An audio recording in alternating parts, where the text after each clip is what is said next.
Welcome back, it's me, Lou. I'm here for another action figure unboxing and review. Okay, so today we're going to jump into the time machine and travel back a whole 19 years to the year 2005 as we take a look at this from the Fox Studios Fantastic Four live action film. We are featuring the Stomp and Clobber Thing with electronic sound effects. Okay, so this action figure belongs to the Toybiz brand of Marvel action figures, which dominated the 90s and the early 2000s. I was a big fan of the live-action Fantastic Four movies produced by 20th Century Fox. I thought they were fun, they were entertaining, really engaging, and they really embodied the spirit of the first family of Marvel comic books. The Toybiz action figures produced in conjunction with this movie were just beautiful. Like this Thing figure that we have here, the detail is just amazing. Keep in mind this figure is almost 20 years old, and I still think in terms of like the overall presentation, it still holds up in my opinion. Granted, it doesn't have the modern day engineering of like the action figures we get nowadays from Hasbro, but I just still think action figures like this can still be easily be displayed, and they're still very eye-catching and they're just incredible. The card art, man, this really takes me back. So I don't know, you don't get stuff like this nowadays. A lot of the times, a lot of packaging is very uniform, and I don't want to say generic, but they kind of miss the charm of the package design that we got in the 90s and early 2000s. And just look at this. You have this giant wall of text. I say this all the time with modern action figures. They never give you much of a biography or background on the characters. But here you get this crazy wall of text here. Lots of fun play features for the action figure. Has like spring-loaded waist and even has electronic sound effects. But I have a feeling that the batteries have expired, almost 20 years later, so I doubt the sound effects will work.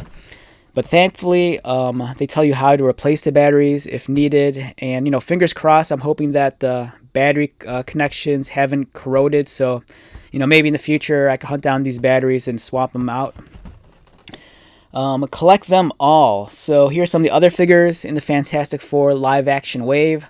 You have the Flame On Human Torch, the Power Blast Invisible Woman, Stomp and Clobber Thing, which we're looking at right now, and this crazy Mr. Fantastic with snap-on bendy attachments. This thing looks awesome. So yeah, let's check this out. It kind of pains me to remove this from the box, but this is an action figure I really want, so.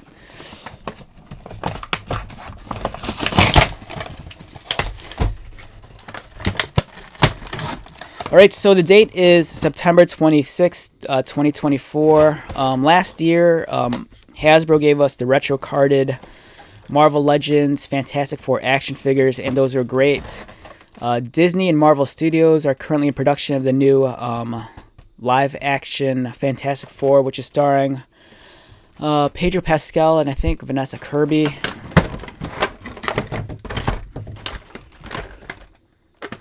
And I think it was at San Diego Comic-Con, they announced that Robert Downey Jr. was returning to Marvel, but playing Dr. Doom. So, we'll see how that comes out.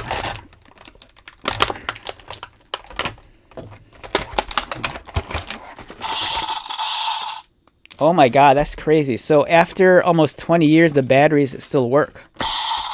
That's wild. I was not expecting that whatsoever. It's kind of like if you're like a vintage video game collector, and if you happen to come across the old Nintendo Entertainment System gold cartridge Zelda games, that's known for having that internal batteries. That's how the cartridge allows you to create those save files. And I think, after so many years, those batteries expire. So for me to handle a toy from 2005 with the battery still working is kind of nuts.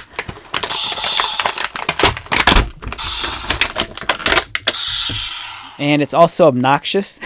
So I don't think there's an on and off switch. I think it's just activated by contact. All right, so we have Ben Grimm, aka The Thing, from the live action film And let's take a look at this up close. So the one thing that really caught my eye with this action figure is that it's incredibly well done. You're looking at a figure that I can't stop saying it's almost 20 years old, but I still think it holds up really well. The sculpting is second to none. It looks fantastic, and besides the fact that the sculpting is so hyper detailed, you're getting all these different shades of orange and yellow on the rock-like texture that it really brings this figure to life.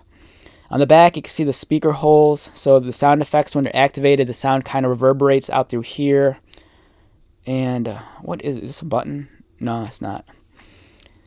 And here's the battery pack. So maybe in the future I'll crack this open and take a look if the batteries have corroded or not. Here's the lever, so you can activate the play feature, so you could move him at the waist, which is spring loaded. His hands are articulated, and at the fingers, which is nice, and also at the wrist. There is no wrist swivel, but there is a wrist bend. And this is the hand that activates the sound effect. It's kind of like you just tap it. So anytime he clobbers anything, it's clobbering time. That comes off. The head sculpt is nice. He kind of has that sad, sorrowful look that the thing often has, because he's upset because he looks like a monster. The pants are really well done also. It's not just painted blue, but there's lots of volume going on here, and it's very subtle. There's different shades of blue along the muscles and the contours. The black's kind of like a muted gray. It's kind of unfortunate that the joint here isn't painted black, but at the same time, I do appreciate that, because we've seen it with some other figures. When the joints are painted, they're prone to scuffing. And it's as detailed as the figure is, you can see the plastic work here is just kind of a little bit sloppy. This is kind of reminiscent of some of the Toybiz figures we got in the 90s and the early 2000s. Clean printing for the 4 logo on the boot and also on the belt.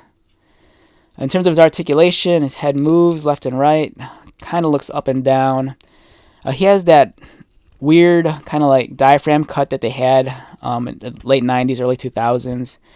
It allows for some motion. It's not as smooth as I'd like, but at least it's kind of there.